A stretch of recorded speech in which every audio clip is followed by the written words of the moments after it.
In this video, you're going to learn how to embed a Flickr slideshow into your Moodle page.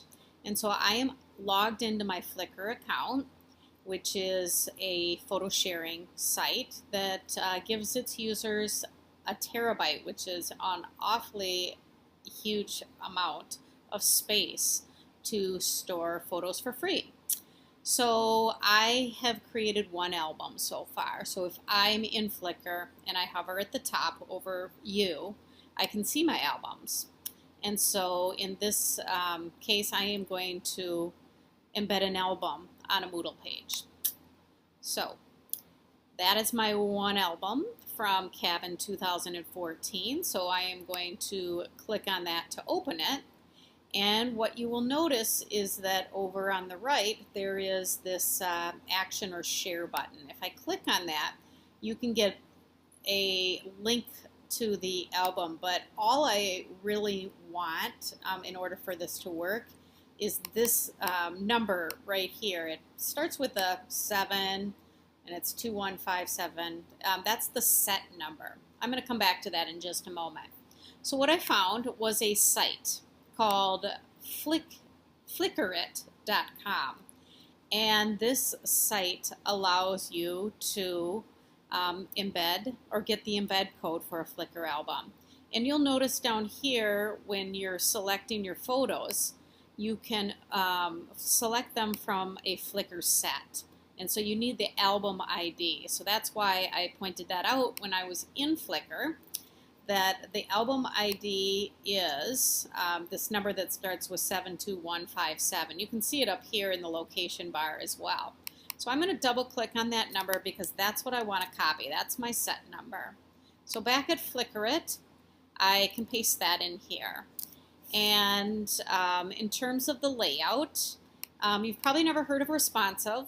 But what responsive will mean is that the width of the slideshow will actually adjust or change depending upon the width of the column on your Moodle page, which depending on somebody's monitor size, it does change. So responsive is actually a great thing to have in place. So then the height has to be a percentage of the width. You could just say 75%. You could mess with other numbers if you wanted to, or you could read this, but I don't think you need to worry too much about that. Now, there are more options. So you can click and you can change the speed of your slideshow from 3.5 seconds. I think I'm going to do 2 seconds per slide.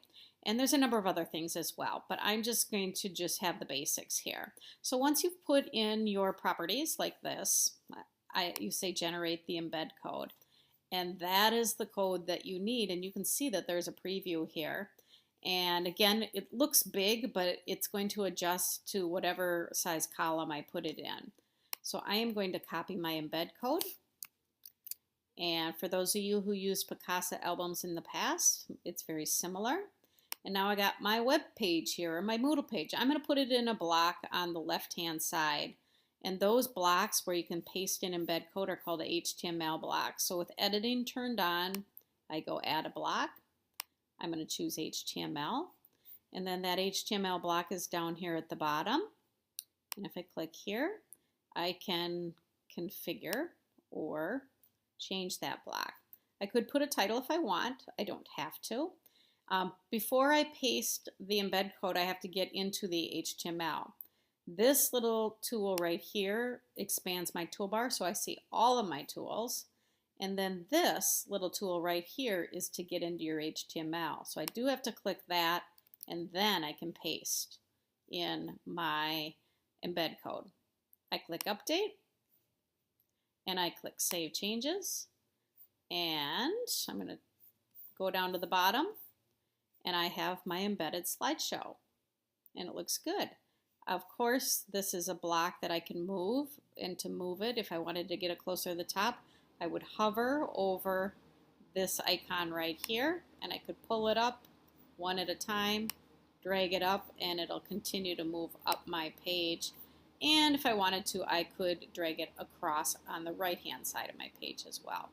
This type of a slideshow can be embedded anywhere that you can get that Google toolbar. So if you added a page, or if you put it in a label in the center section, or if it was in your assignment description, whatever, it can be embedded as long as you can get to the HTML. Hope that helps.